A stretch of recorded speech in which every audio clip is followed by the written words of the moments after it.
Всем доброе утро. Сегодня погода шикарная, несмотря на то, что середина октября, светит яркое солнце и, наверное, градусов 17 сегодня уже есть. Так что всем доброе утро, пьем кофе. Всем привет! Вы на канале Дубль 2. Я Галина. Сегодня мы приехали в город, в центр, на рынок. Я купила здесь хризантемки домой. Вот такие вот красивые. Сейчас покажу. Вот. Нежно такого сиреневого цвета. Темно-розовая и бело-желтая. И еще две. В общем, 5 штучек взяла. Желтая, яркая. И какая-то терракотового цвета. Вот. Приземлились здесь в центре, напротив рынка в парке. Называется... Рядом с церковью, в общем, церковь называется Святого Саввы. И, по-моему, парк называется так же. Вот она какая красивая. Такая не похожа как будто бы на привыкшую нашему глазу церковь. Больше похожа на католическую, но она не католическая, она православная, христианская. Очень красивая здесь территория, зеленая. Такие ивы старые, уже высокие. Вот мы приземлились на лавочку под такой ивой шикарной. Территорию я еще сниму отдельно, немножко здесь походим, поснимаем. Вот такая она, сказочная просто. Чувствуется, ей здесь хорошо, то есть она нигде не засохших веток нет вообще. То есть климатит ей здесь, на этой территории. Парк очень зеленый, красивый. Здесь есть очень много кафе. Вот сейчас рабочий день, а людей очень много по кафешкам сидит. Вот там дальше детские площадки.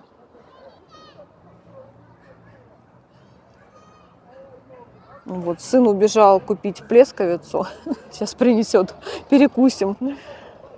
Дома не стали обедать, вышли и сейчас уже голодные. В общем, решили посидеть здесь, покушать.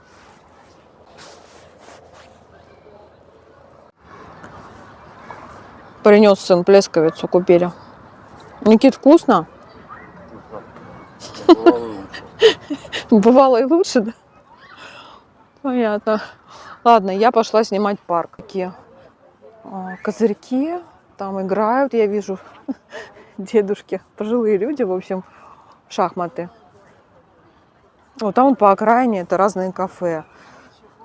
Вот Плесковицу он ходил, сын туда покупал. Вот такая церковь.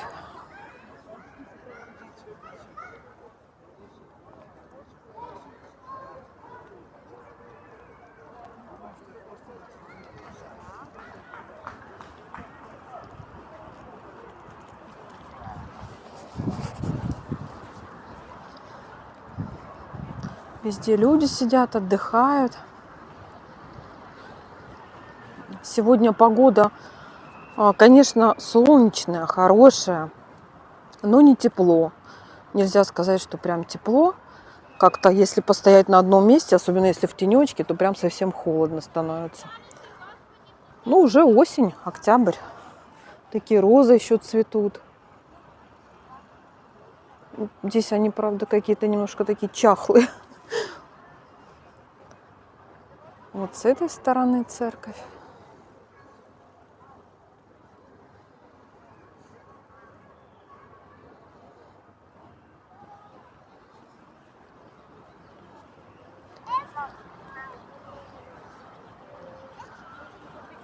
Кафе, кафе, кафе здесь. Я даже не знаю, сколько кафе, если посчитать. Я думаю, больше 30, наверное.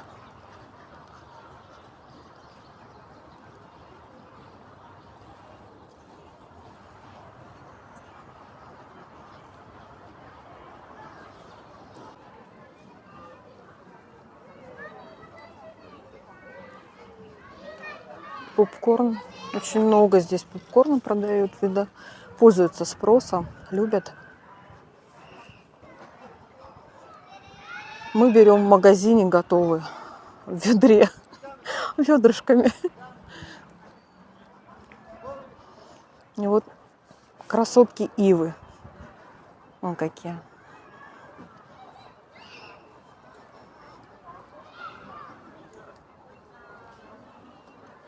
Такие весенние деревья желтые.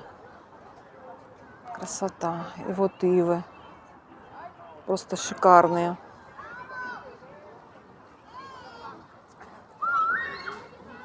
Вот такие кусты. Здесь очень много таких кустов, которые имеют такие яркие ягодки оранжевые. Я точно не знаю, как они называются, но они очень колючие. Я хотела сначала купить такое и посадить рядом с домом, но потом передумала. Я не люблю растения, которые опасные чем-то, либо с колючками, либо ядовитые. В общем, стараюсь не покупать такие растения.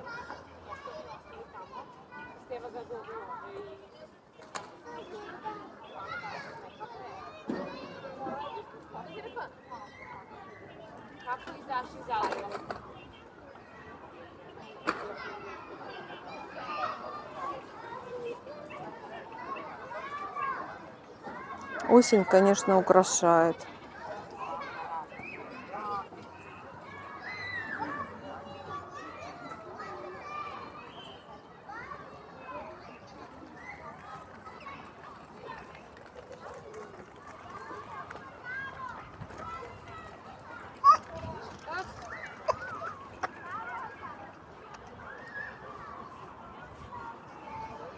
Сейчас я пройду еще, покажу одно здание.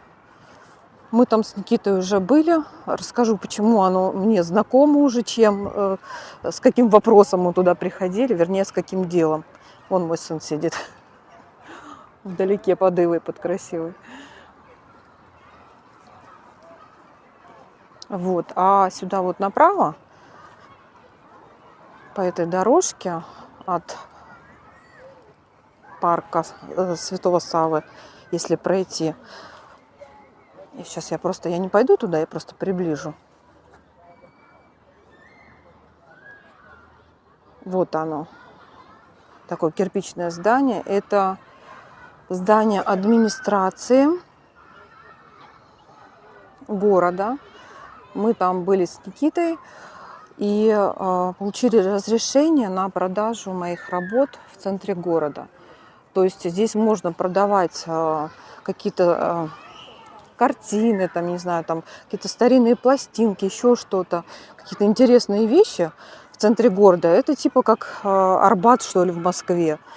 Вот. Это практически бесплатно. Стоит 100 динар в месяц. 100 динар – это меньше 100 рублей. То есть, практически бесплатно. Вот. Но смысл в том, чтобы обратиться в администрацию, тебе дали официальное разрешение, одобрили продавать то, что ты хочешь. Я показывала свои работы, мне сказали, да, все, ок, пожалуйста, продавайте. Это вы художник, вы рисовали? Я сказала, да, конечно, я, мои работы. Вот мне сказали, все ок, значит, оплатите 100 динар и сфотографируйте место, где вы будете планировать, значит, запланировано у вас будет стоять выставлены работы.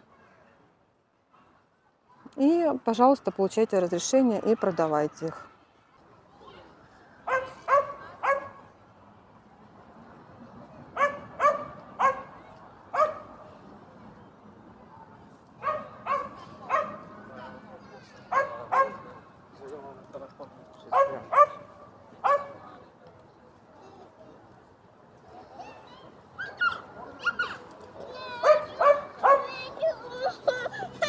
Что хочешь?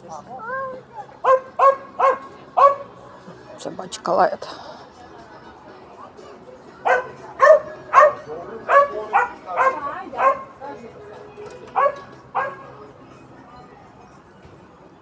Как-то вот мы прошли с Никитой часа 2 назад мимо кафешек здесь. Людей было больше, что-то как-то поубавилось народу.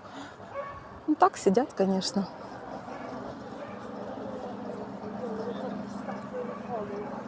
В общем, вот так вот вся улица. Вот здесь кафе много.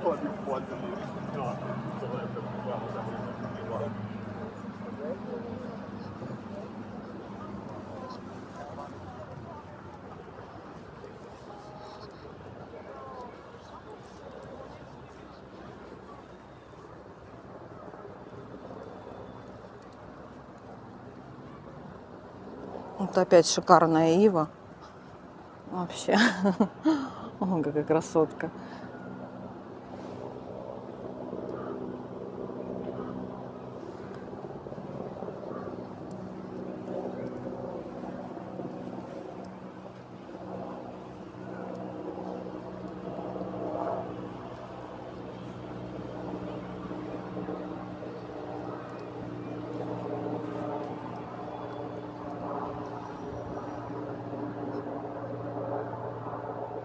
Уже жалко солнышко, нет, к вечеру.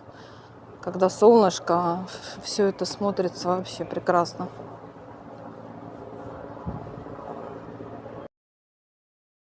Тут на этом рынке рядом с церковью Святого Савы я покупала хризантемки. Они очень хорошие, красивые. И цены чуть ли не в 2 раза дешевле, чем где-либо. Вот такая красота. Там продается, стоит 300 динар. Когда по всему городу они стоят где-то 450-500 динар. Внутри рынка тоже есть хризантемы. И вот здесь палаточка снаружи.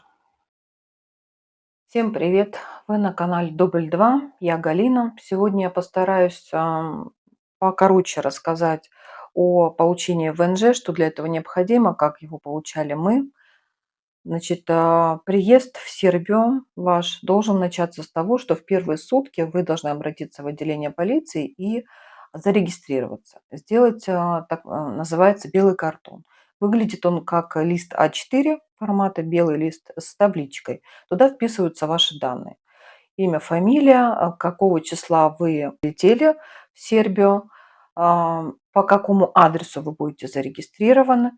Но так как мы приобрели здесь квартиру, и это является основанием того, чтобы мы могли получить ВНЖ, все равно нам необходимо было сделать, до того, как мы получили ВНЖ, сделать белый картон. В нашей табличке в белом картоне написано «сам себе». То есть мы делаем регистрацию сами себе. Значит, когда мы через 1,5 месяца пребывания в Сербии, значит, сначала мы занимались квартирой, ее обустройством, и через 1,5 месяца мы подали документы для получения ВНЖ. Значит, для этого мы обратились в отделение полиции в центре города, опять же, остановка Краля Милана. В основном все такие конторы находятся государственные в центре. Значит, в этом отделении полиции на первом этаже от входа направо пройти нужно 22 кабинет. Пришли туда и узнали список документов, необходимый для подачи на ВНЖ. Значит, сразу скажу, что если вы знаете английский язык, то этого достаточно, чтобы все объяснить. Сын у меня знает английский, поэтому мы разговаривали нормально. Мы не обращались к помогаторам, сделали ВНЖ сами полностью за счет того, что сын знает английский. Значит, в 22 кабинете молодой человек приятный, вот, также разговаривает нормально по-английски, и мы сказали, что нам нужно оформить ВНЖ на основании того, что мы приобрели в городе Ниш квартиру. Мы являемся оба собственники, и сын, и я. У нас квартира пополам, 50 на 50. И на основании этого мы стали готовиться к получению ВНЖ. Значит, в список документов необходимых это копии паспортов, загранпаспортов, фотографии.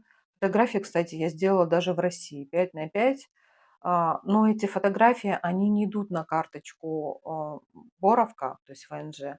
Они просто вклеиваются в документы. На саму карточку Боровка делают фотографию уже тогда, когда вы сдаете биометрию, когда ваши документы на ВНЖ одобрили. Прямо в кабинете вы садитесь и фотографируетесь. Вот. Нужно быть к этому готовой. И у меня получилась фотография отвратительно, но это мелочи жизни. Вот. В общем, значит, копия паспортов, фотографии, белый картон. А, Значит, обязательно медицинское страхование. Мы сделали медицинское страхование на год. Компания находится тоже там же где-то в центре. Если кому-то будет интересно, я обязательно отвечу, как она называется, где находится поподробнее. Значит, стоило порядка 8000 динар на человека. Это за год. Для чего она делается? Для того, что, можно сказать, только для полиции, для оформления ВНЖ. Ей практически нельзя пользоваться. Там за год очень минимальный набор, 2 или 3 посещения терапевта, по-моему, 1 анализ крови. В общем, какой-то минимум, которым мы пока даже и не пользуемся. То есть мы ее сделали для того, чтобы подать в полицию для оформления ВНЖ. Но это необходимо. То есть, значит, уже считаем 8000 страховка на одного, на двоих у нас 16 получилось. Значит, дальше выписка с вашего счета. То есть справка из банка о том, какая сумма у вас имеется на счету. Это тоже, я так понимаю, необходимо для того, чтобы доказать, что вы не имеете какую-то сумму денег, необходимую для проживания здесь, хотя бы на первое время. Такая справка необходима тоже. Значит, дальше идут тоже платежи. Это пошлина, это за оформление самой пластиковой карты, за взятие биометрии и так далее. Все вместе это стоило 27 000 на одного человека. То есть помимо медицинской страховки 8000 на человека, еще плюс 27 000 на человека. Это за все платежи, которые необходимы для ВНЖ. Мы подготовили все документы необходимые и подали их в 22 кабинет. У нас их приняли, сказали: ждите. Выдали подтверждение о том, что мы подали документы на ВНЖ. Так как мы уже их подали, то белый картон с этого момента делать уже не нужно. То есть мы ждем ВНЖ. Значит, была прописана дата на этом листочке подтверждения, что нам выдали. Но эта дата не соответствовала. Она, так я так понимаю, просто была с потолка взята, и она не соответствовала той дате, когда нам могли выдать ВНЖ готовое. То есть она была так написана случайным образом. Примерно, я так понимаю. Значит, нам сказали, что должны позвонить нам, вызвать нас на, в общем, общение какое-то, на разговор сначала. После этого уже будет либо одобрено ВНЖ, либо нет. Значит, мы ждали почему-то чуть больше, чем нам предполагали. Нам говорили, что там месяц. Мы ждали 1,5 месяца, даже приходили один раз, узнавали, не забыли ли про нас. Вот, нам сказали, что нет, все в процессе, ждите, наверное, скоро будет. В общем, мы ждали ВНЖ 1,5 месяца. Через 1,5 месяца нам позвонили, сказали, что приходите в такой-то кабинет. Это кабинет уже был не 22-й, а, по-моему, 4-й этаж. Номер кабинета не помню.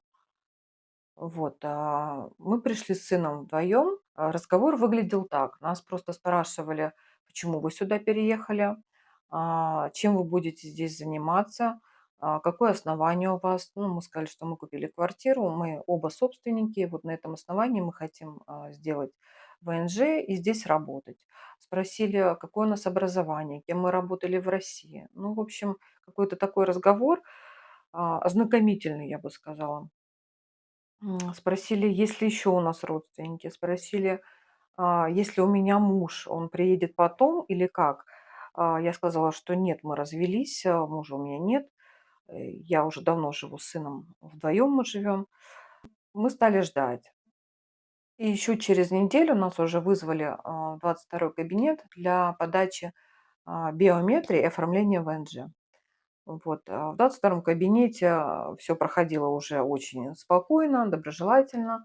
Нам сказали, что ВНЖ готово, что сейчас биометрию нужно будет сдать и сфотографироваться. Еще через неделю мы получили готовую карту. Такая маленькая карточка, так же, как и права, выглядит пластиковая. Значит, и она же дает и разрешение на работу в Сербии. У нас было прописано в карточке полный рабочий день разрешен. То есть там могут быть варианты. Я, честно говоря, не понимаю, по каким причинам могут быть другие варианты. Например, могут отказать в работе, либо могут дать полурабочего дня. Там не 8, а 4 часа в день. А, Не знаю, по каким это причинам может происходить. У нас было все хорошо, нам дали полный рабочий день.